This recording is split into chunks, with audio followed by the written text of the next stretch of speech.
Shri Parashakti Vidyala CBSE Class 8th Standard Subject Computer.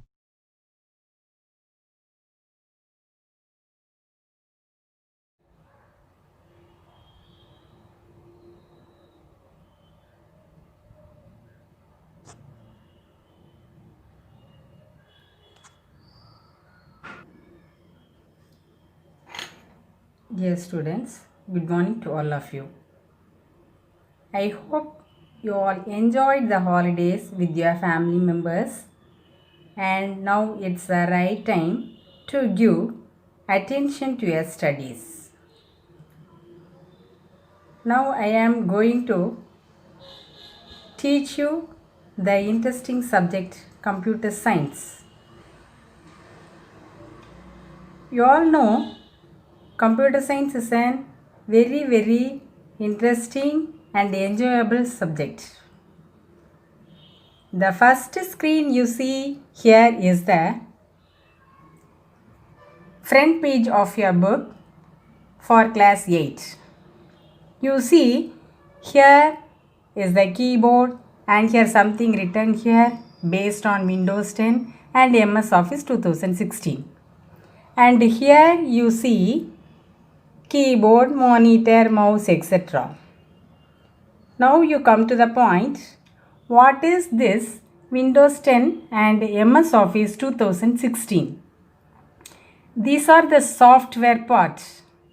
And now you see here the computer screen. That is the keyboard, mouse and the monitor. These are all known as the hardware part of the computer. Okay? Yes. Now I compare this with our human body. You all know our human body has internal parts as well as external parts. What are all the external parts? Eyes, nose, ears, hand, fingers, leg, etc. And also the internal parts are lungs, liver, heart, etc. Like the same, in the computer also we are having internal and external parts. That is internal hardware devices and external hardware devices. Before that, I want to say you what is a computer science. Computer science is a interesting subject you all know very well. In this subject, what you are going to study? We are going to study the operations of the computer. That is how to operate the computer to solve a particular problem. For solving a problem, what can you do? You have to write some instruction in a particular programming language. And before writing the programming in particular language, you must understand the problem. For example, I can say you addition of two numbers. For that, what you have to do?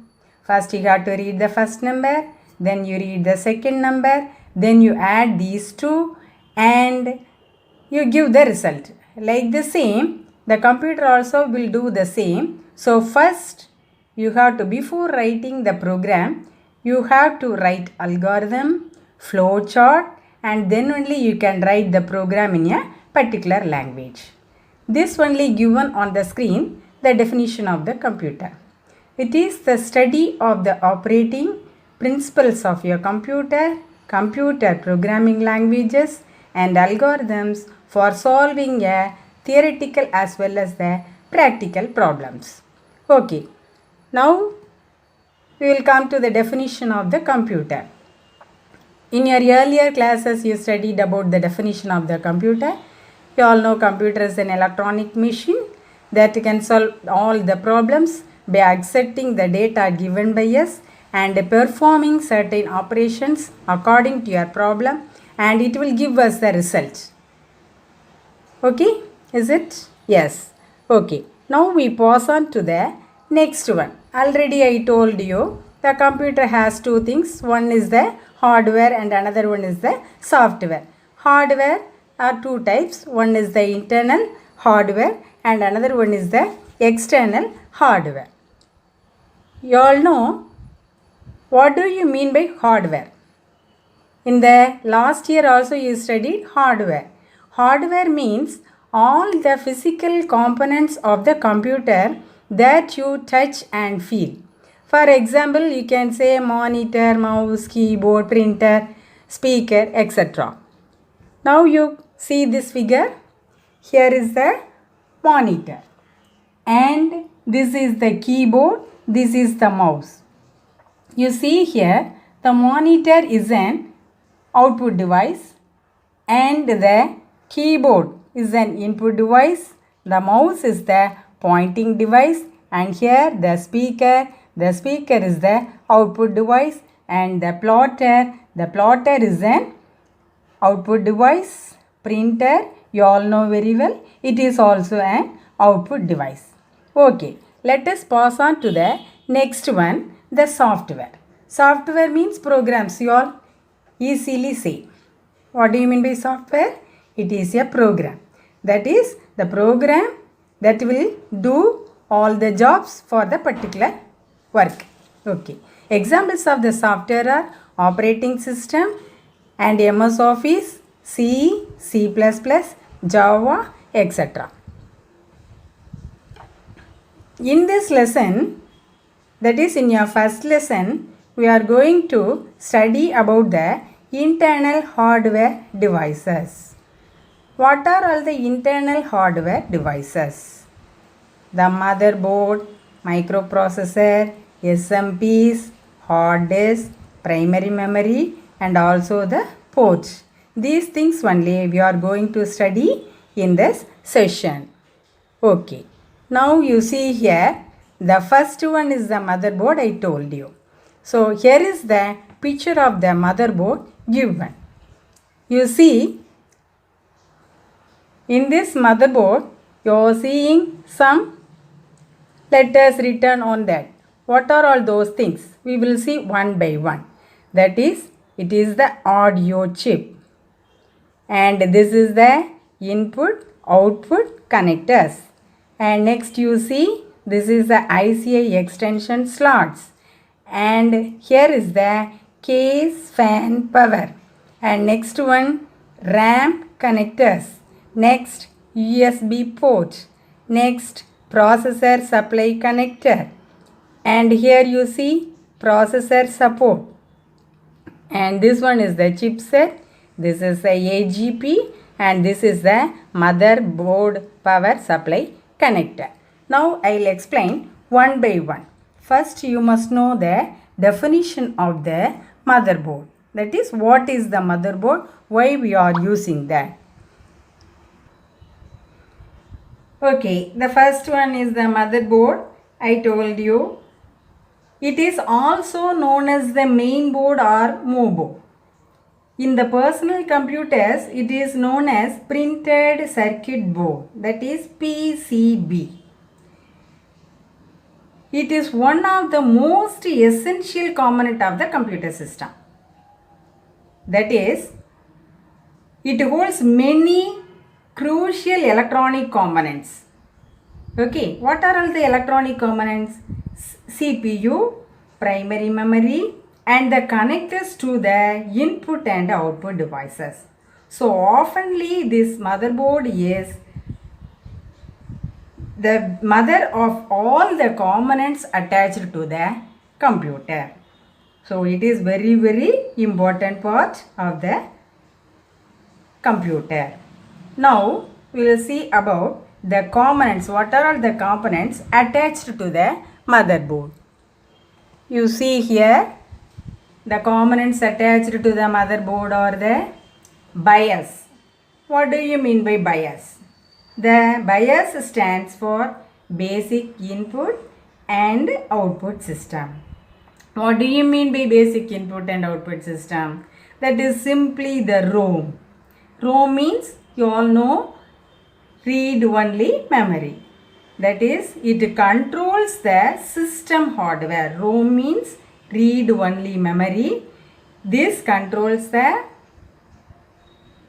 system hardware. Controls the system hardware. It acts as the interface between the operating system and the hardware. What is the operating system? It is the software. If there is no operating system loaded into your computer, you cannot open or work into the computer. At the time of manufacturing of the computer itself, they are loading the operating system itself. This year we are going to study or use the operating system Windows 10 and the application software MS Office 2016 throughout the year. Okay.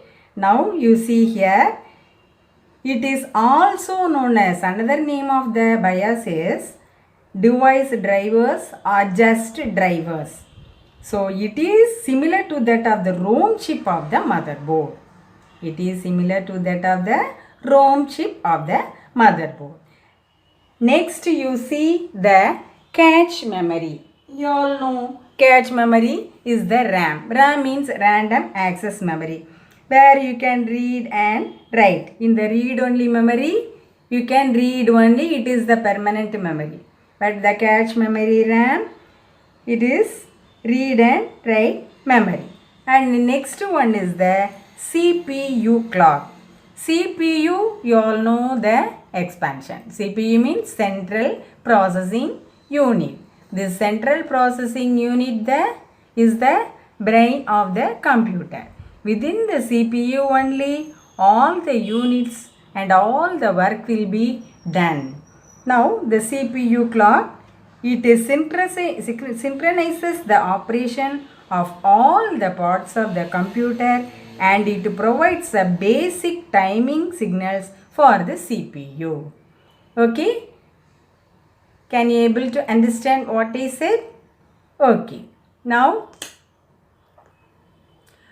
I pass on to the next topic, the microprocessor, that is internal hardware devices. The first one motherboard over, and the second one is the microprocessor. Microprocessor means, what is microprocessor? It is simply the central processing unit. What is microprocessor? It is central processing unit. You all know the central processing units consist of 3 units inside. In the previous class from the 3rd or 4th standard onwards, you studied that. The central processing consists of 3 units. They are the ALU, the CU and MU. What do you mean by ALU? Arithmetic and logic unit. What is arithmetic and logic unit? It is the place where all the arithmetic and logical calculations will be done. And the next one is the control unit, CU. This controls the entire system of the computer. That is, it controls the hardware as well as the software of your computer system. The third one is the memory unit. What is this memory unit? All the information and data will be stored in this memory unit only. For example, I can say you, if you are going to do some work, some calculation, some subtraction or multiplication or division. First you type something on the computer, whatever information or input you give into the computer, that will reach the memory unit first. There it will be stored, and after that, according to the calculation, the ALU do the calculation by getting information from the memory unit, by taking data from the memory unit. It will do all the calculation and it will present the result. Once again, the result will reach to the memory unit, and from the memory unit only the output device gets and it will display the output to us. Okay, is it clear? Okay. Now you see here, the next one is the registers. What do you mean by registers? You may ask me, what is a register? It is the fast memory devices. So this is also used inside the ALU, just to get the data from the memory unit and also to send the result to the memory unit. Now you see here, this is the cache and main memory. This is the CPU, this is the cache memory, and this is the main memory. So all the data will be transferred from here to here. So sometimes the memory to cache is slow and from here to there is fast. You see, this is the system cabinet and this is the CPU, which are all, the CPU is inside this system cabinet. You can see this in our computer lab, but you cannot see. This is inside this system cabinet. Okay children.